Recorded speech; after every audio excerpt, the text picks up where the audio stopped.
Okay, we'll go ahead and get started. I call to order the special meeting of the Manassas Park Governing Body for Tuesday, October 24th, 2023. First, we have approval of the agenda. There has been a change to the agenda. Ms. Orlena Tucker has withdrawn her name from consideration, and Mr. Frank Jones will be calling in due to a work commitment. Do we have a motion to approve the amended agenda? So moved. Second. All in favor? Aye. Opposed, abstained, motion carries. Thank you. Our first interviewee is Ms. Maria Siwek. It's close enough. Did I pronounce that correctly? It's pronounced Siwek, but that's actually pretty Okay, good. okay. If you would come to the table and please speak directly into the microphone. If you like, please make a brief opening statement, whatever if you want to tell us about yourself, about your background, hobbies, anything. The floor is yours.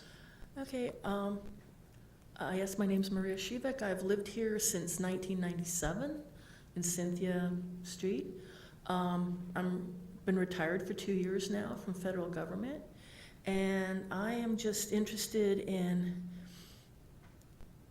giving a little bit back to the community, because toward the end of my career, I really got more into being a point of contact between our contracts and the government, and I started to get a little bit more into project management, and it was really interesting for me to work behind the scenes as far as if we're going a new way for a project or a program, doing the research on it, how do we put it together, putting proposals together and presenting it to our upper management, and then just getting a program together and getting it up and running.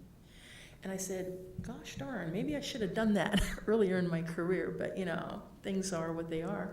So when I saw this, I saw the ad for a planning commission, I said, I'll apply, I'll see what happens. It's up to you to see if I'm a good match or not. And I'm a good grunt worker, so if you guys need a good grunt, I'm for you there, But anyway, that's it. Okay, thank you. We will have at least one round of questions, hopefully two if there's time. Okay. We'll do this in an orderly fashion. We'll start with Councilmember Hampton. Well, thank you for coming out. And let me move this because this is right in my point of view. Quick question for you. When you're serving on the Planning Commission, many times there's items that's in the comp plan that can be quite controversial. For example, redevelopment of homes along with existing businesses. How do you anticipate making a decision when you're facing a controversial topic that A, might benefit the city overall, but B, may have some deleterious impact upon residents? That's a heavy question. I think I would have to set it out very logically, like what are the rules and regulations of what you guys want to do, what is allowed, and then just make a list of what pros and cons of what the path we want to go down, and then just if it's got more pros, pick that.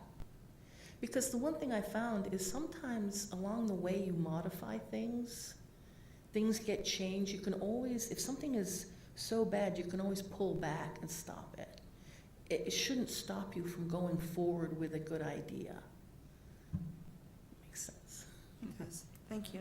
Okay. Councilmember Carrera. I just have one quick question, and it doesn't be exact, but do you have any experience or any knowledge of planning, zoning, or permitting?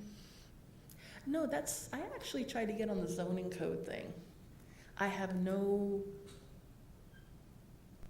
don't know how small government works, but I'm willing to learn. Perfect, thank you. Okay. Excellent, thank you. And no previous knowledge is required for this position. Our most recent planning commissioner who retired, she had no experience with the planning commission, and she was an excellent commissioner. So previous knowledge is not expected. In your previous career, what would you say you could best apply to your service with the city. And it wouldn't just be with the Planning Commission, it could be any service, any volunteerism with the city.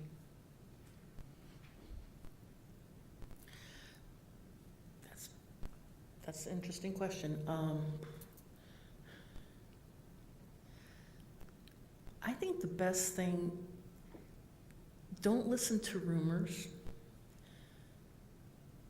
Go find out what the facts are and make your decision off that, because coming from the federal government, oh, we have rumors, we have blogs, and sometimes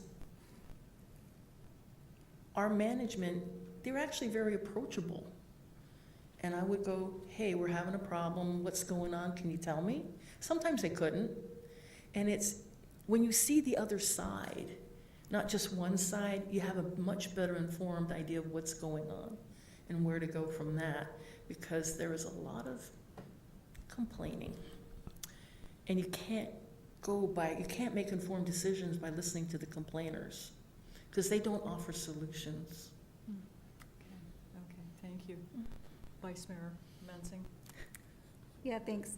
The comprehensive plan is like a planning-related guide it's a guide for planning-related decisions in the city. What kind of things would you like to see included in the comprehensive plan for Manassas Park? See, I'm coming in this blank. I know the city needs to incorporate some businesses, economics, get people involved. And this, for me, it's an opportunity maybe getting on the floor and help. That's all I'm looking for. I think Manassas Park's kind of in a hard place. I think we have the opportunity, if we somehow advertise and market ourselves, get both sides, the city, come in and get involved. That's what I'm looking for. I'm not looking to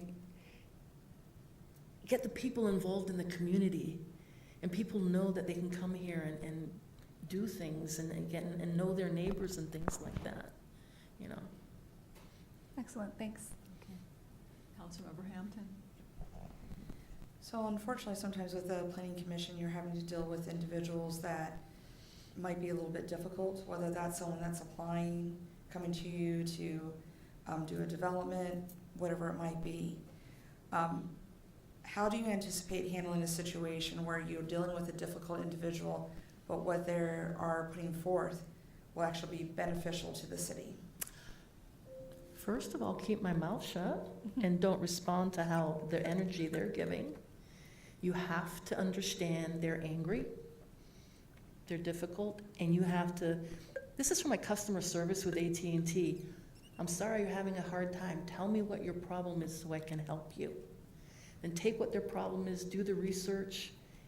Just don't take their side, take everybody, find out exactly what's going on, and then you can present them with a solution. That answered your question. Yeah, it does. Thank you. Mm-hmm. And a quick question I asked this of everybody, if you weren't selected for this, would you be open to serving on another board or commission? Yes. No follow-up? Okay. No. Oh, that was a short one. That was mine always short. That was a short one. Thank you for that. What would you see your role on the Planning Commission as being? Do you have any thoughts about that? What your role might be? I'm thinking a good team member, you know, and if I have to do other duties and things, that's what you're there for. You know, you're there to help everyone do their best, get get all the information you need and do the right presentations to go. It's just an opportunity. I don't know how else to say that, you know. I'm thinking, to me, I'm a team player. I've always been on teams.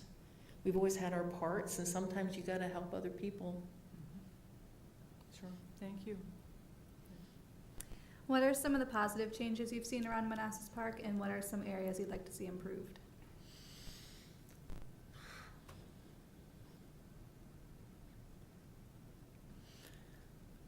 The cons would be the cars and too many cars on the streets.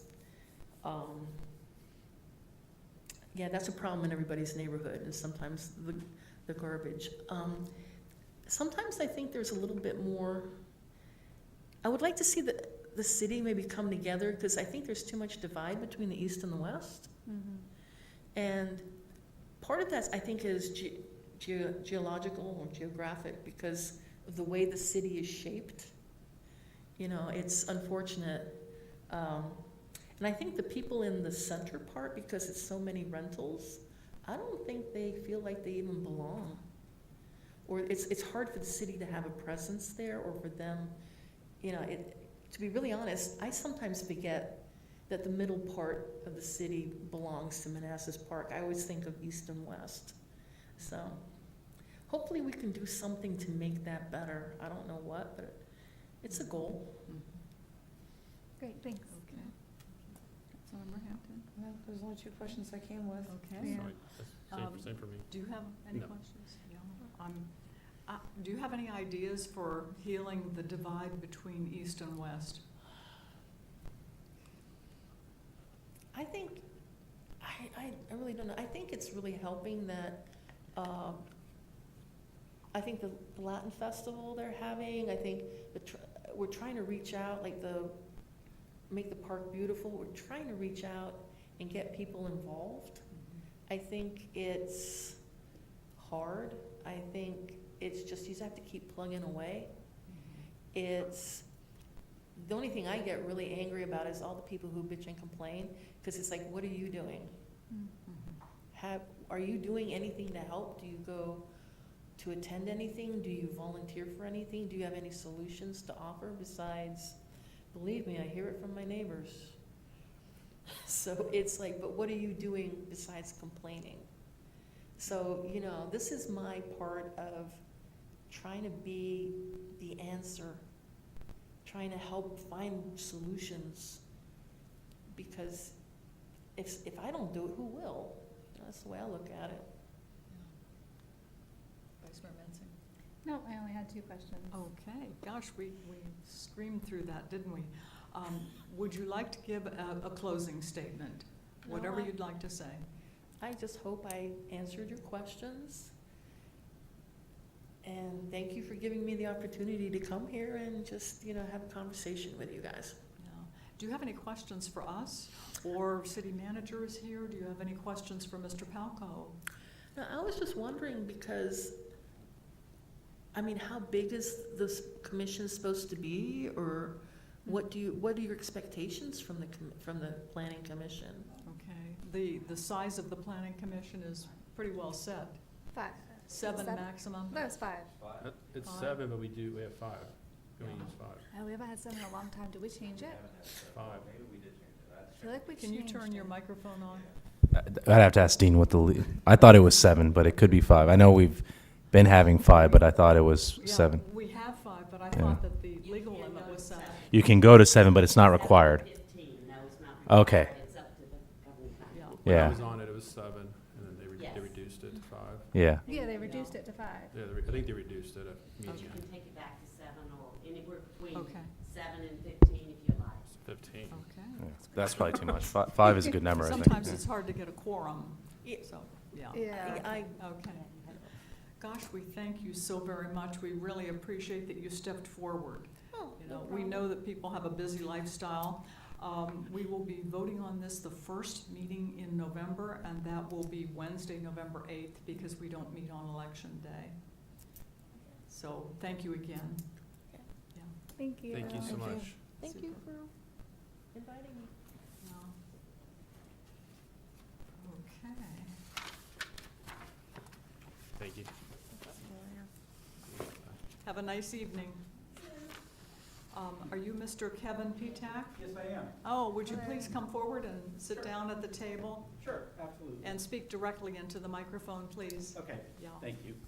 Well, thank you for coming. We appreciate that you stepped forward to volunteer, put your name in the hat. We will start out with a brief opening statement, just whatever you feel you would like to say. If you want to tell us about yourself, your hobbies, anything, the floor is yours. Okay. Well, hello, everyone. I'm Kevin Petak, and I've lived in Manassas Park since 1994. We were actually one of the first 52 houses or 52 lots in Bloom's Crossing, so happy to be here tonight, happy to help the council in any way I can, and the Planning Commission as well. I have significant experience and background. I've mostly, at this point, I'm mostly retired from my current employer, which is ICF. I still am on a variable part-time basis for them on call, and they call me in every once in a while for special projects and needs where they require my expertise. But I'm mostly happily retired. Let's see, I have happily married for 38 years now, so long time marriage. Have a couple children, both Manassas Park residents. They went to school at Manassas Park their entire elementary school and middle school and high school career, and then went off to college. My daughter still lives in Manassas Park, so we're happy residents of the park. And generally, I think, based on what I've seen, the Planning Commission, the council, the city is moving the right direction. Certainly in the last 5 or 10 years, I like what I'm seeing with Park Center and the development here. I think the phases through phase 5 are well laid out. I think the plans are very good. Everything's in place for the city to succeed. I wish to represent the citizens' view, so to say, as one of the citizen representatives, is one what's best for development for the city and planning for the city. But generally, I do think the city's on the right path. And that's my opening statement. Thank you. Okay, thank you. What we'll do is we will go down the line and ask questions, and we'll try to get two rounds in. Mhm. So we'll start with Vice Mayor Mensing. Okay, thanks for coming out. Sure. So the comprehensive plan is a guide for planning related decisions around the city. What would you like to see included in the comprehensive plan? I looked over it. It was generally pretty complete. I think, certainly the more that it can convey about the next 5 to 10 years of development in the city is certainly positive. And I know city managers works on a 5-year plan. I think that plan's switching over to a 10-year plan, or at least that's my understanding.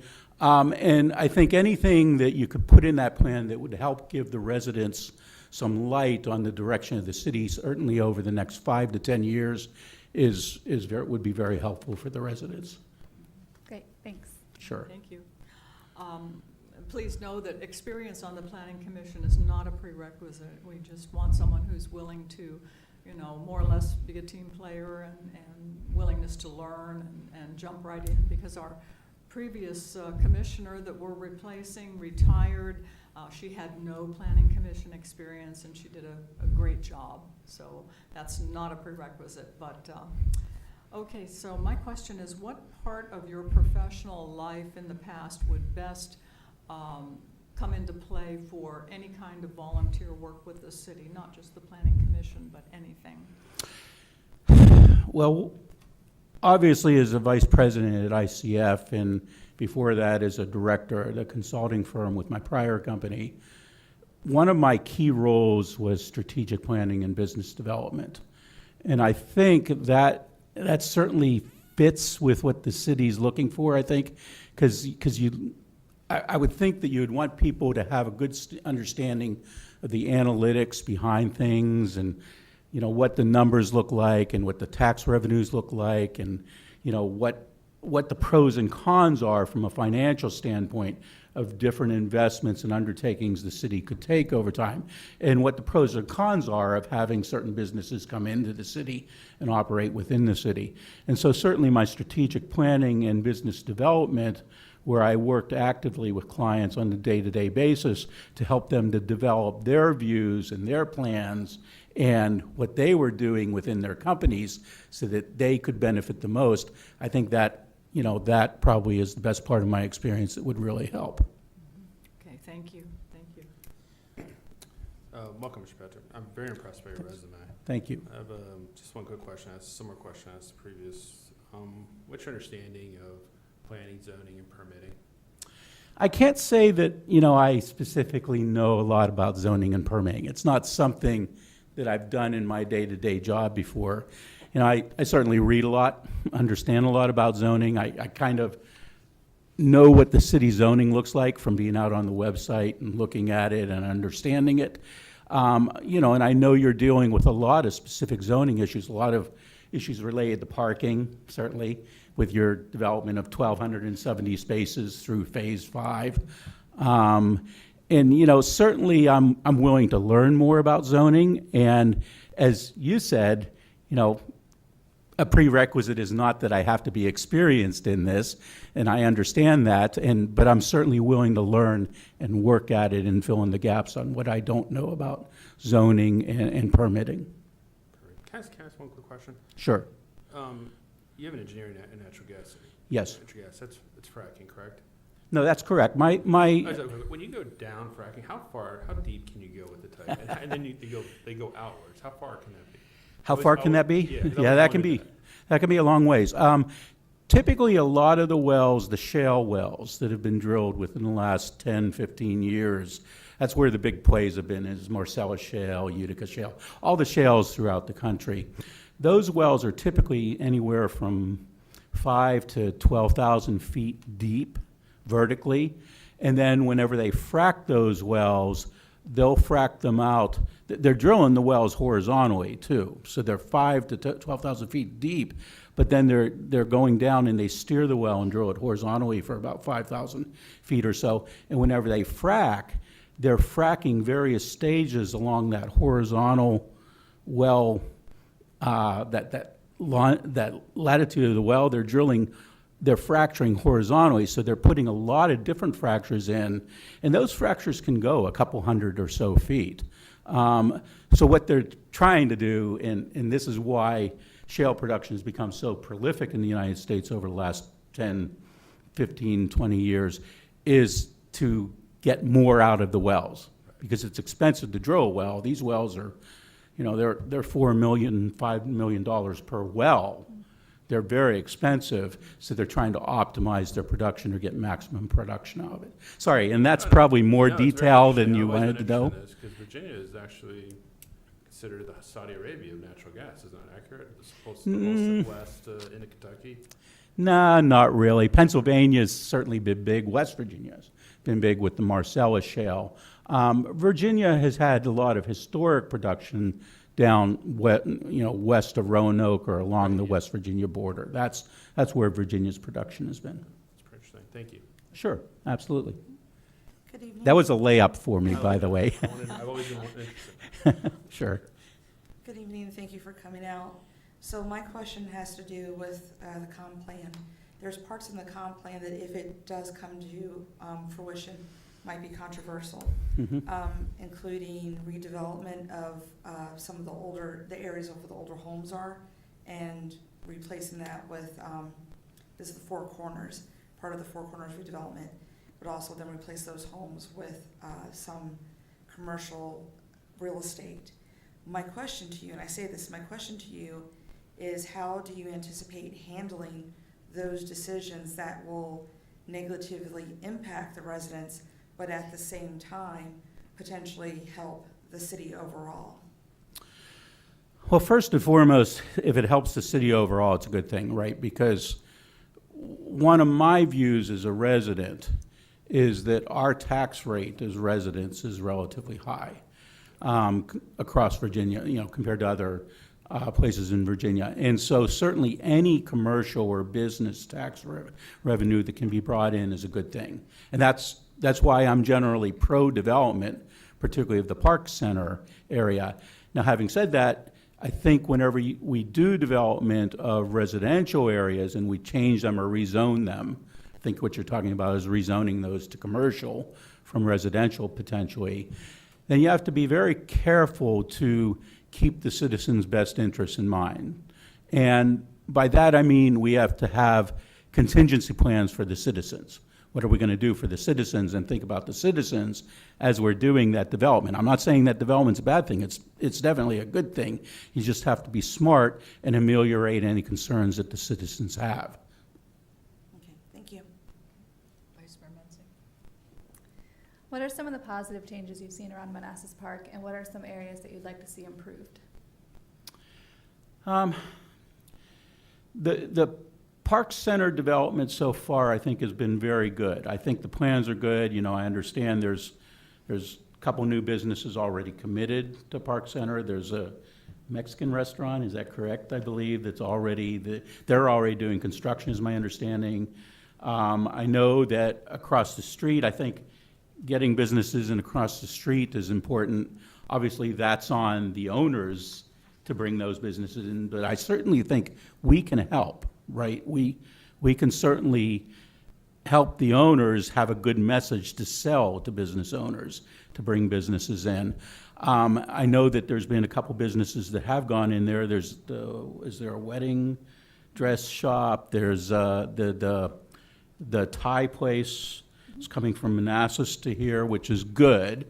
So I think the changes, and then there's the plans for phase 3 with the movie theater, and phase 4, the development. I guess there's a development near Connor Road or Connor Drive, is that correct? Mm-hmm. For phase 4. So I think the park development, the Park Center development that I've seen has been really important, because one of the things that, you know, since I've been here since 1994, I've seen the good, the bad, and the ugly, so to say.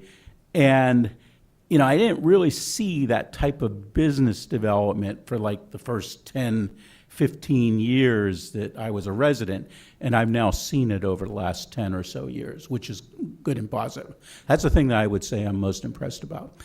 One of the things you asked, good and bad, right? You asked negative as well. Yeah. With regards to Park Center, I don't know what the plans are fully, but I think making it very family oriented and giving it a good ambiance would be good. I mean, our bogey, I think, here is Manassas, right? Mm-hmm. Whenever I look at Manassas downtown, it's a place I want to go. It's a place I want to take my family. There's lots to do there. There's good restaurants. There's bars. There's the pavilion with bands, and I think you're headed that. I think we are headed that direction. My understanding is there's going to be events. I think that's great. I think planning for those events is important. You know, especially with all the parking and the roads.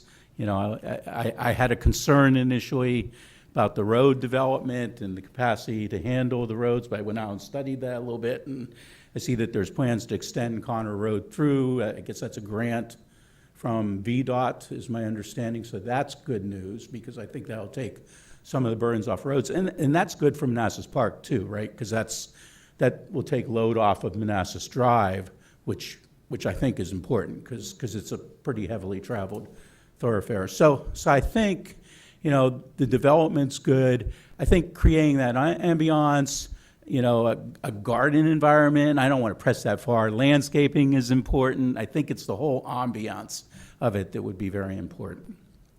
Great, thank you. How do you approach problem solving? Do you have a specific protocol that you go by when you see a problem, any kind of a problem? That's a tough one. I like to think I'm a logical thinker and a deep thinker. So, you know, I take things typically one step at a time. You know, what is the overall problem I'm trying to solve, and lay out a design for solving it, and then try and implement that design and see if it works, test it out. If it works, great. If it doesn't, then regroup and go back and put a different design in place to try and solve it. You know, my job with ICF tended to be rather technical. We worked on a lot of complex business problems for clients, you know, clients trying to buy other companies, for instance. And how do you meld the two companies together? What are your sticking points? What are your areas to mesh there? And every problem is different, and the issues that you encounter means that sometimes you have to take a different approach. It's not, you know, like you can put a square peg in a round hole all the time. No, you can't. You have to approach every problem a little bit differently. But generally, I do have that approach where I think through the design at the first high level, and then come up with that design, implement it, see if it works, test it out, and if it doesn't, tweak it. Thank you. Well, let's see if we have questions for a third round. Do we? Oh, we're not done. We with haven't second. done our second round yet. I beg your pardon? We haven't done our second round yet. Oh, you haven't? Oh, No, we just finished our first round. Okay, gotcha. Yeah, Okay, go ahead. okay. So my question, it has to deal with personalities. There might be an occasion where you're dealing with someone that's presenting to the planning commission that has a personality that's a little bit difficult, but yet what they're presenting or proposing will benefit the city. How do you, and I'm sure you've dealt with this in your career, how do you deal with those type of situations? All the time. Clients can be difficult, right? As a project manager and business manager, I always said, yeah, clients, they're not uniform. And their views are all over the place. And you get a lot of clients who think their way is the right way, and there's no other way about it. So sometimes you just have to listen, understand, and whether you agree or not, that's certainly up to you, right? But you certainly have to listen. That's important, because unless you really listen to the issues at hand and understand them, there's no way you have a chance to solve the problem. Thank you. The only question I have is, if you weren't selected for this board, would you be open to serving on another board or commission? Yeah, sure. And that's where I have a question that I'm, a little bit curious about. The one I looked at all the different committees and commissions within the city, and the Economic Development Authority and the Planning Commission. It seems like, to me, there's probably a lot of overlap between the issues that they tackle and the issues that the Planning Commission tackles. Right or wrong, I don't know if that's right or wrong. That may be off base. Just seems to me like business development and planning and zoning go hand in hand. And I think the Economic Development Commission, or it's the EDA, whatever that stands for, my understanding is that they try and attract the businesses and get the businesses to come into Manassas Park. And then the Planning Commission works on the planning and zoning for the businesses. I don't know if that's right or wrong. That's my understanding as a citizen. But it just seems like there's a lot of overlap on the two. And most certainly, I'd be open to working on other commissions or other committees within the government. Yes. Thank you. What do you see your role as being on the Planning Commission? And not in detail, but how would you approach that? How would you approach your role? I think my role is more advisory as a citizen rep on the commission, to support the commission and what it's doing and its endeavors, and to do any analysis that you would ask of me. If you asked me to look at some documents, understand them, do any spreadsheet analysis, I'm certainly well equipped to do any of that. If you wanted help with business development, if the city wanted help with business development, I'm certainly equipped to do that.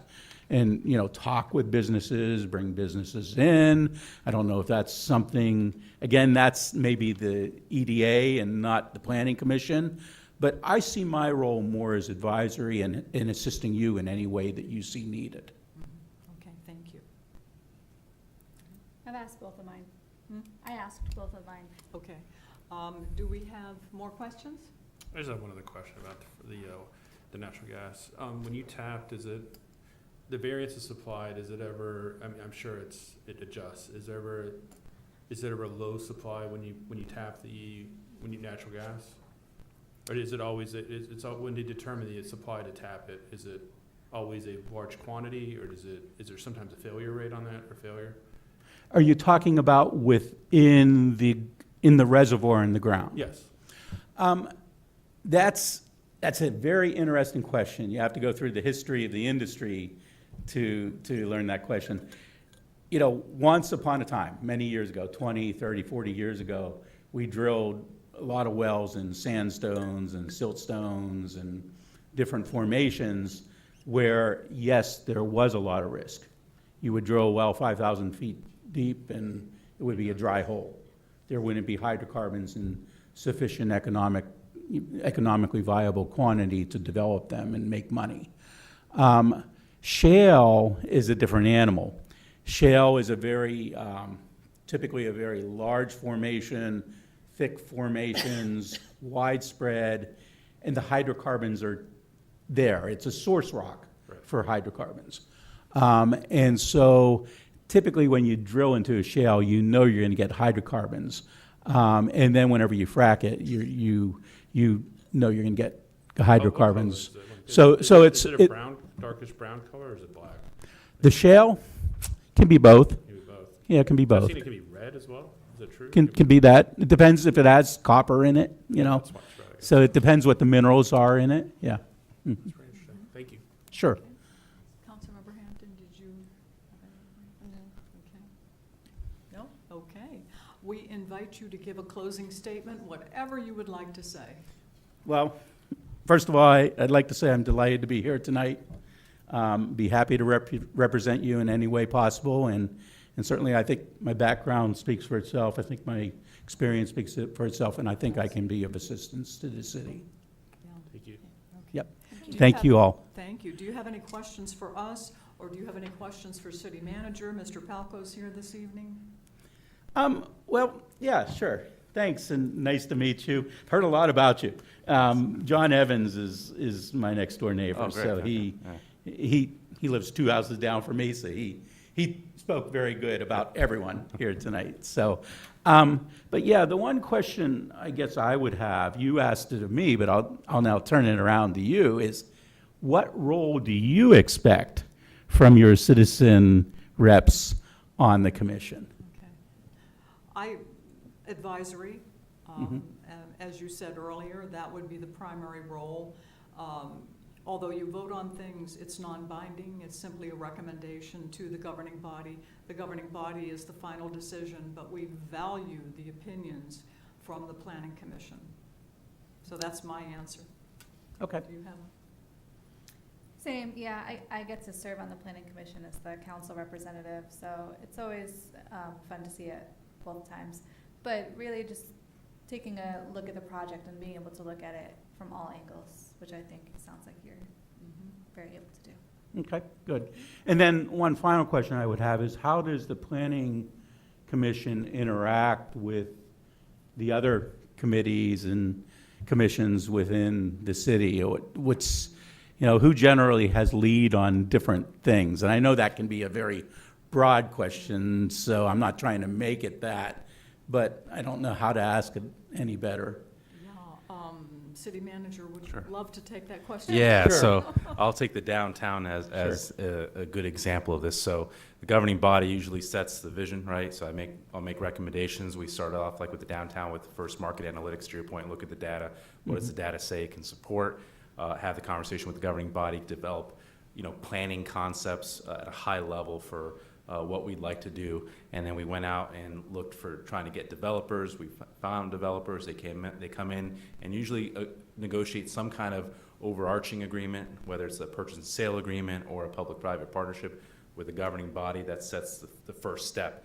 After that's done, that usually come in then to the Planning Commission, which is what you're applying for, to review any comprehensive plan amendments that are needed or any rezonings that are needed to fit their project. So in this case, it was going to be rezoned to the city center district from industrial, which was, and public facilities, a mixture of public facilities and I-1 industrial. So you have to learn all your zones as a planning commissioner.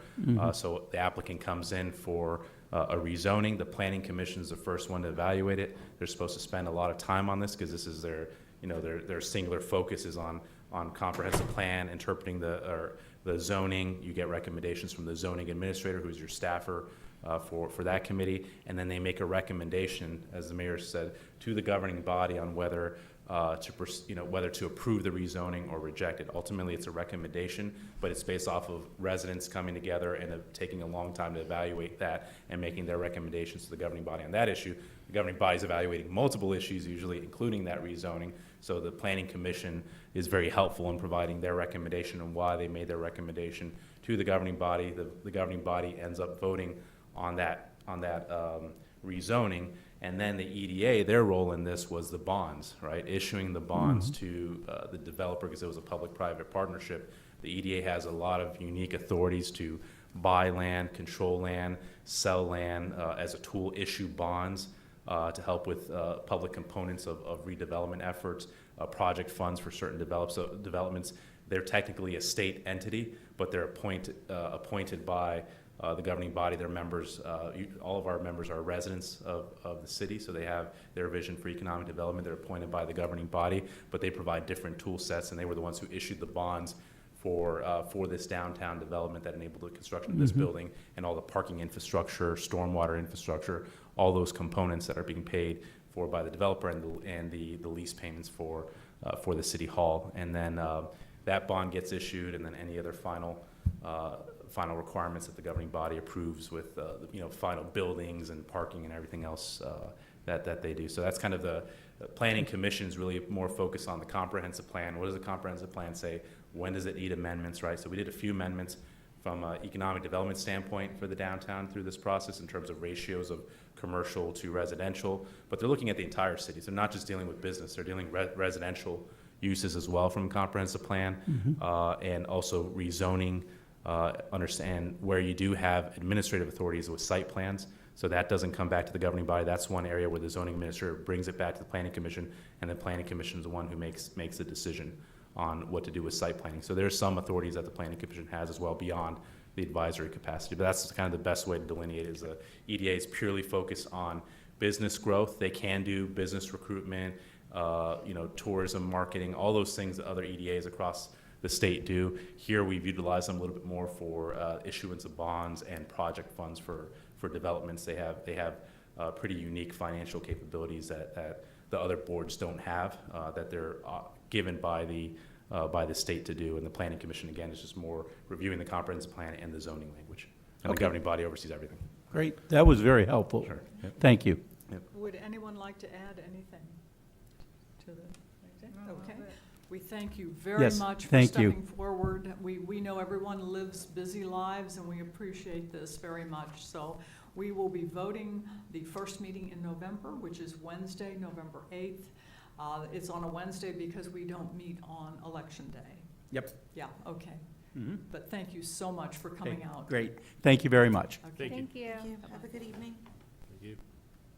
Oh, you're best to go out that way. Or you can push the little button. Yeah. Go out that way. way? Yes, Thank you. and then just head left.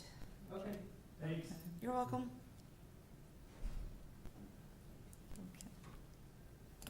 So we're going to call the next topic. Yeah, yeah, please.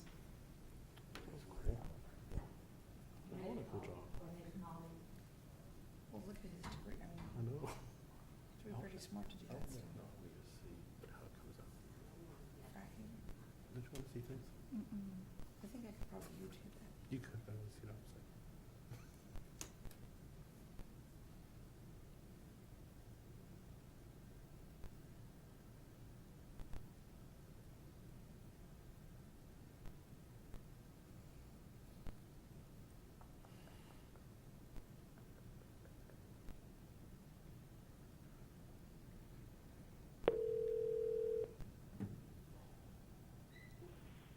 Hello? Hello? Hello? Hello? Yes, hello? Can we turn it up?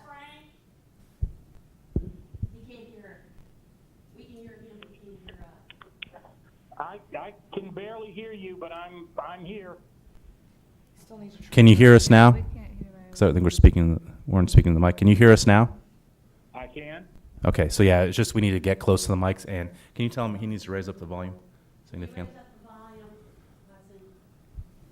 My volume is at max on my end. Perfect. We're trying to raise our volume here. Is that him? Okay. No. It's only coming out of one speaker, I think. Oh, boy. It's really faint, Laszlo. Coming out. I think so, yeah. Frank, can you say something so we can work on the audio here? Sure, absolutely. Oh, that's better. One, Okay. two, three, Okay. 10. That is One. much better. Okay. Much better, thank you. Well, Frank, thank you for making application. And we understand that you had work commitments, so that's why you're calling in. We invite you to make a brief opening statement, whatever you would like to say. The floor is yours. Jeanette, thank you very much, and you're right, I have a work commitment. I'm calling you, or I'm talking to you from Patrick Space Force Base down in Florida, about 10 miles south of Cape Canaveral.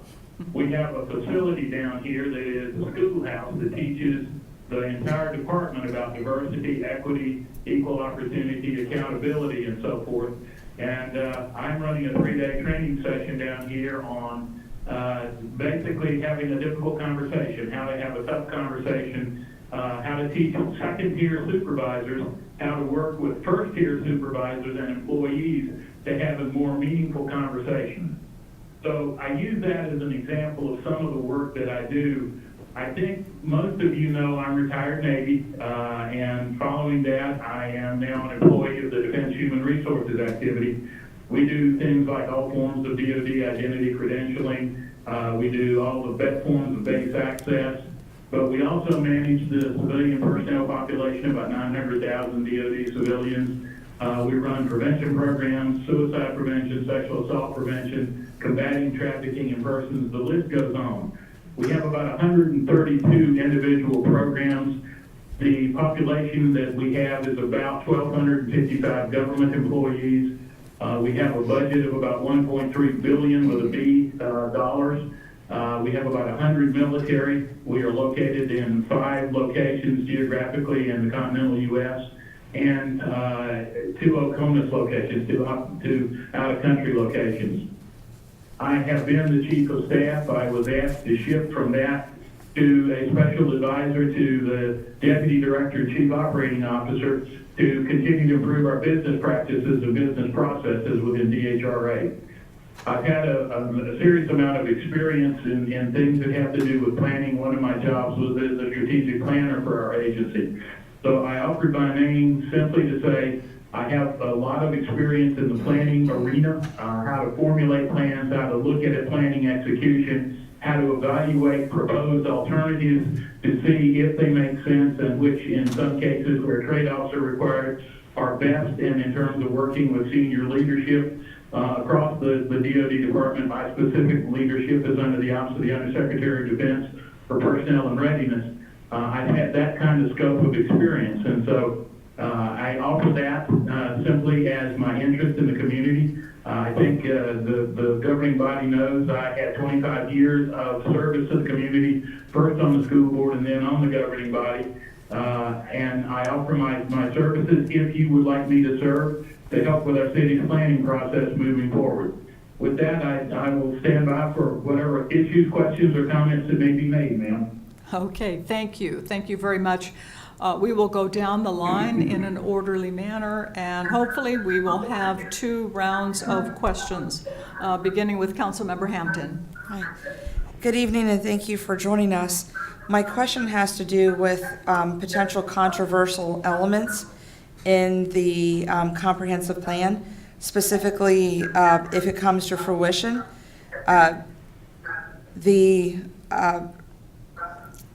In the comprehensive plan is a redevelopment of existing residential housing and turning that into industrial space. And my question specifically is, how would you handle a situation like that where it is, the outcome will potentially be negative against our residents, but at the same time, it will help improve the city? Laura, you hit specifically on the point and counterpoint. In any significant developmental opportunity, there are always pros and cons. And you have to do a careful assessment of what those are. There will be people in, whether you're in a business enterprise or in the case of the city, we're dealing with the city and we're dealing with populations of individuals in their homes or populations of individuals in their businesses. Things that may be good overall for the city may not be good for an individual section of our community. The question then has to be the value proposition of what the city needs and what is long-term best interest for the organization at large. Making those hard decisions is not an easy thing. You have to be able to do the due diligence in terms of meeting with the people who are involved, explaining to them what the circumstances are, why a particular course of actions, and I would assume more than one, would be considered, so that they have a full understanding of the impact of whatever decision the governing body may have to reach. It doesn't mean that they're going to like it. It doesn't mean that they will understand it. And it doesn't mean that it won't create quite a bit of controversy that could land on your lap. The key piece of this is it has to be a full, open discourse with a full set of analysis that says, here's why it's required, whatever that might be, and here is the long-term impact of the city under each particular course of action. The city's welfare as an entity in terms of its survival is what I think has to be the focus of the governing body and the individual citizen elements that make up our community. Like I said, it's not something that's going to be popular, but there has to be full, open disclosure, and folks will then have to make a determination on what they will leverage in terms of their ability to work with you as the governing body. But that full analysis has to be done. It's not something that can be done with a lot of emotion. It has to be done based on fact. And that, when you're dealing with somebody's home, with their residents, and in some cases, people who may have lived in the city for decades of time, is not going to be an easy conversation. But it's one that would have to be had, depending, and I will give you an example. One of the options that we had to look at when I was in the office was adjusting a road bed that would have taken out some number of homes.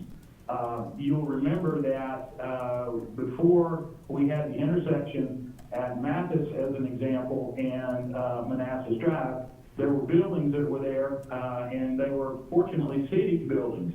But we had to go in and take some property to be able to get the lanes that are there for the turn lanes, and we had to destroy those homes to be able to put in that intersection. There are other examples of those kinds of things that I've had some experience with.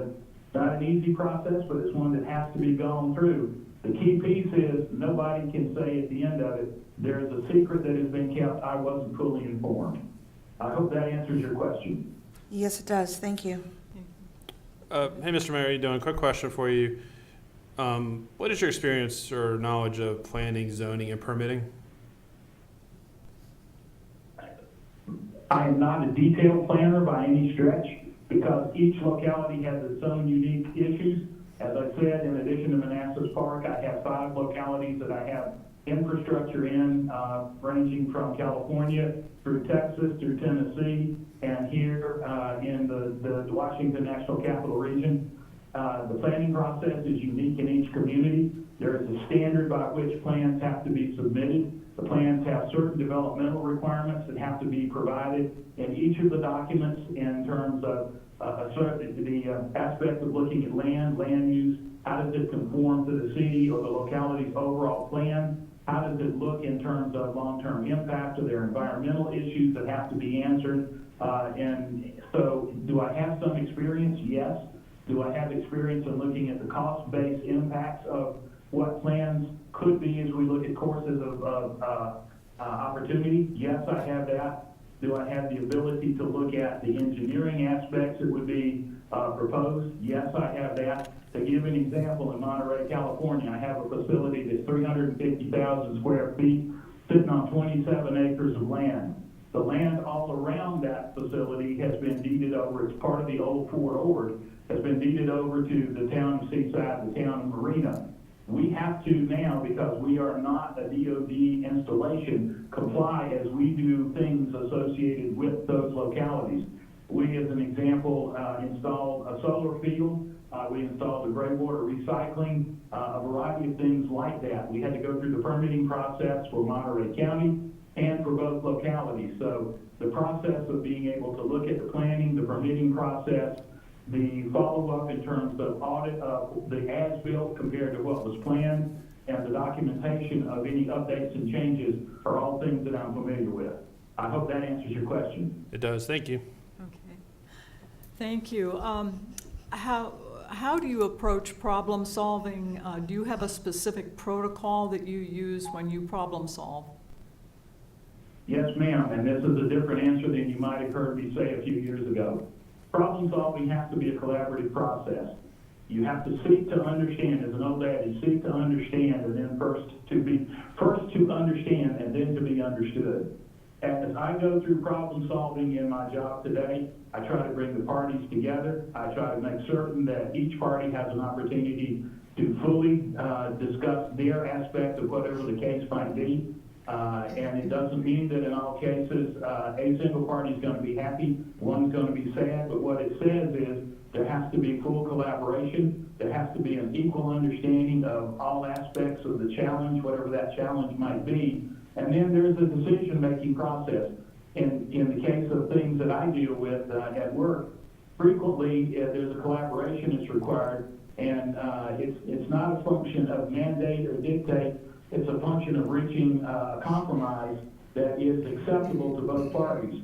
It also doesn't mean that because it's DOD, the director may not say, I've looked at the things that are outlined by both parties that are interested, and here's my decision. Both parties may not be happy, but at least they've had an opportunity to be heard. They'll have an understanding of what drove the decision and the impact of the decision. So, Jeanette, in my mind, it's a function of collaboration to the degree that that can occur, and then an understanding of the decision that results from that. But again, full and open understanding. Okay, thank you. Thank you. Yes, ma'am. Vice Mayor Mensing. Hi, Mr. Jones. My question is, what are some things you would like to see included in the comprehensive plan? Well, the first thing I'd like to do is take a hard look at our planning process, Elena. I don't know that we have in some period of time, and again, I've been away from government, so excuse my ignorance, but one of the things that we have undergone in my place of work is a full review and a full rewrite of our planning process. And we have developed what is an overarching strategic plan, a strategic management plan, and then we have sub-plans, individual program management plans, for the things that are associated with how we allocate resources and how we accomplish our mission. When I look at the comprehensive plan, I would envision a similar approach. First of all, what is the broad vision for the city? We have individual areas of focus within the city, but what is the view of the city 36 months, 5 years, 10 years, 15 years, 20, 25 years in the future? And what does our planning process require to be able to get to those individual benchmarks that folks have agreed to? I think that part of our planning process also has to be one of full citizen awareness. That doesn't mean if we offer the opportunity that citizens are going to take advantage of it. My personal experience has been when you offer the opportunity, you may have 3, 4, or 5 folks, but it doesn't mean that the opportunity shouldn't be shared, because the comprehensive plan that is associated with the city in endgame is the plan of each individual citizen in the community as a shareholder owner based on the taxes that they pay. If we're going to have plans, as an example, in the comprehensive plan that would make major changes to the structures that are on a piece of property, and I'll pick on, let's say, the forward end of Connor Center, closest to where we have the downtown.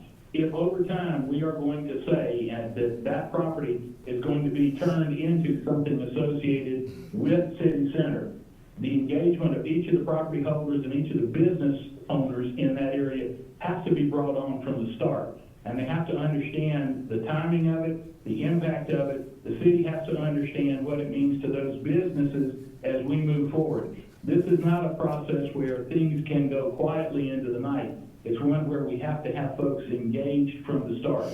Now, the other piece that I would suggest we look at is, as our comprehensive plan looks at what is within the contiguous bounds of the city of Manassas Park, we are aware of things like what is going on around us, and I'll pick at the data center issue that's going on over in the county right now. Folks had said, yep, data center is a grand thing 6, 8, 10 years ago. Now we're running into issues where folks don't want a data center, to the point that we have people who agreed to sell property to developers who wanted to say, don't want to sell it. And the courts have come back and said, no, you made a solid contract. Now you have to sell when the developer's ready to take the property. We have to be smart enough to make certain that as we look at the things that would be associated with our city's comprehensive plan, everybody is aware of that, or at least has the opportunity to be aware of it, so that we can go from a comprehensive plan down to a detailed implementation plan as as an example, developers would bring plans before the planning commission. Is that plan that is being brought to the planning commission fully aligned to the comprehensive plan? And if there are any changes or any, by the way, didn't see that one coming, associated with the comprehensive plan, what does that mean? Do we tell the developer no? Do we work with the developer? So there are those kinds of embedded issues. The comprehensive plan is our large document, but again, I think there's a way to reshape the comprehensive plan in a way that is aligned to more how businesses do planning today.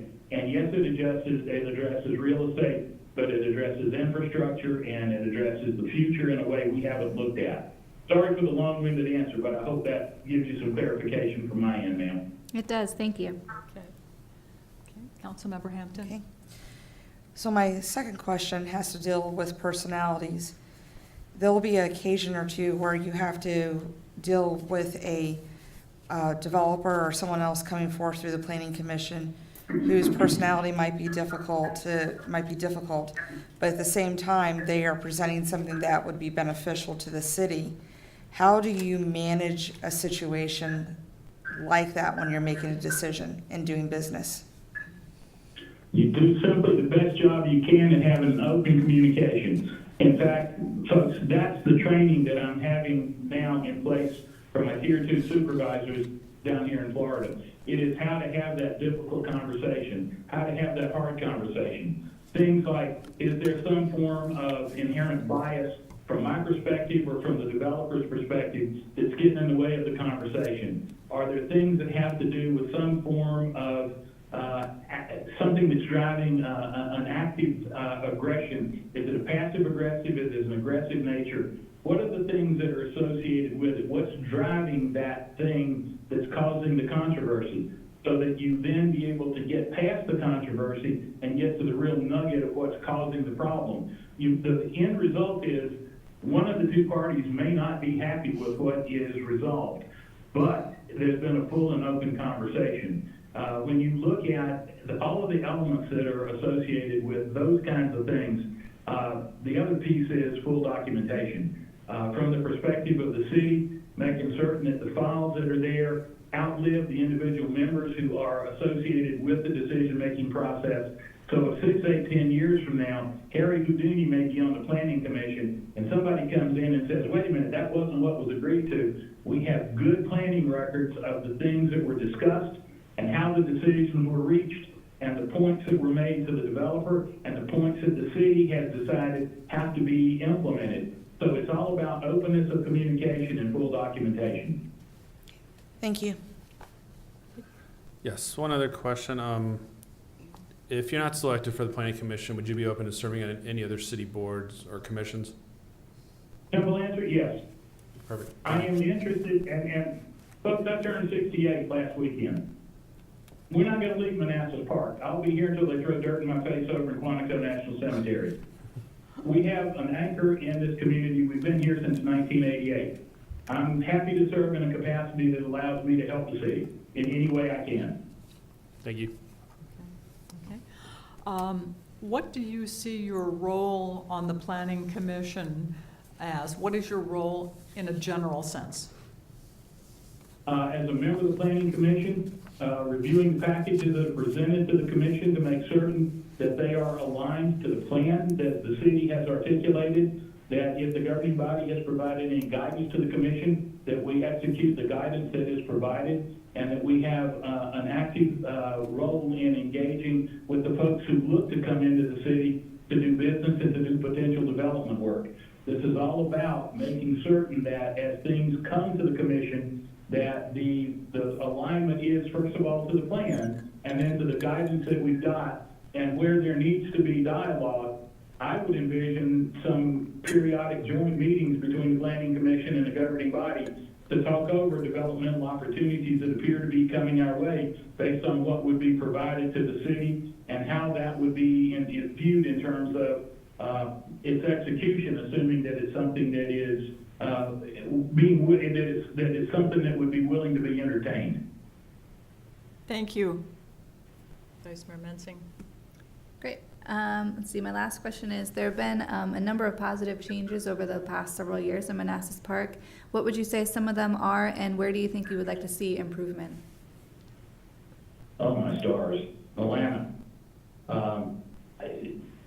What do I think? Well, first of all, to see the growth that is continuing down around City Center, you know that the two buildings that were there from the before started when I was a part of the governing body. To see the additional building that's going on around, I think is great. We were told back 8, 9, 10 years ago, additional residences were required. I'm glad to see the additional residences going up. I know that there are folks who don't particularly like that idea because of traffic, but to be able to draw businesses, there's a requirement for a certain number of doorknobs, meaning a certain number of people, to draw the kind of businesses we want to see coming into the city. I'm delighted to see that. I'm delighted to see what appears to be focused in my mind on an expanded use of the VRE and putting some focus in and around VRE with the garage that should be coming up out of the ground. So that opens us for a transient population, and by that I mean not just transient meaning local people, but an opportunity to have folks come in who may be folks who might want to stay in a hotel around us if at some point we have a hotel in the city. So I'm tickled to death to see that. If you were to ask me some areas that I think could stand some focus similar to that, our face coming into the city on 28 needs a facelift. It needed it when I was in the governing body. It needs it today. We need to have a viable presence and when folks drive down 28, they can see that they've entered a community that has a lot of pride in itself. The buildings and whatnot that are there on 28 don't give us that sensation. Over time, as we have put emphasis into City Center, we need to move some emphasis into that 28 corridor as well. So am I pleased to see the things that are there? Absolutely. The other thing I'm pleased to see is the land acquisitions that have occurred with things moving into the city so that the city has control. The Signal Hill Park is an example, not being in the county anymore, but that being Manassas Park. The old golf course, that now being Manassas Park. Those are things that I'm delighted to see, and it affords us an opportunity to do some things that we may not have otherwise been able to do. Hope that answers your question. It does, thank you. Okay. We'll try for a third round if folks have questions. Councilmember Hampton? Mike, do you have any question? Okay. Apparently, we are dry of questions, so we would invite you to make a closing statement. Folks, all I can say is I'm happy to serve if it is your pleasure that I do so. If there's another way that I can serve the community, happy to do that as well. My sense is my experience and the things that I have learned and the things that I do on a daily basis in the planning world for DOD and for my agency might be beneficial to our community, but I'm happy to serve and I hope you'll consider my application. With that, thank you for the opportunity to have this dialogue. Okay, thank you. Do you have any questions for us, or do you have any questions for City Manager? Mr. Palco is here. No questions other than how far into the future do you think it'll be before you make your decision? I'm sorry, what was the question? I said, how far into the future do you think it will be before you make your decision on planning board appointment? Yes, we will be voting the first meeting in November. That would be Wednesday, November 8th, and it's a Wednesday because we do not meet on Election Day. Did that? A very important day in our neck of the woods right now. It's a what? I said the Election Day is a very important day in our neck of the woods right now. Yes, absolutely. So, Frank, we thank you very much for making application. Thanks for phoning in. We know that wherever you are, you're probably very, very busy, but thank you. Thank you for the opportunity, and I look forward to seeing you folks at some point here in the near future. Okay, all right, you. take care. Thank you. Bye-bye. Bye-bye. Bye-bye. Okay, do we have, there's no closed session, anything that anyone would like to say or comment? Okay. Motion to adjourn. Moved. Second. All in favor? Aye. Opposed, abstained, motion carries. Thanks, everybody. Go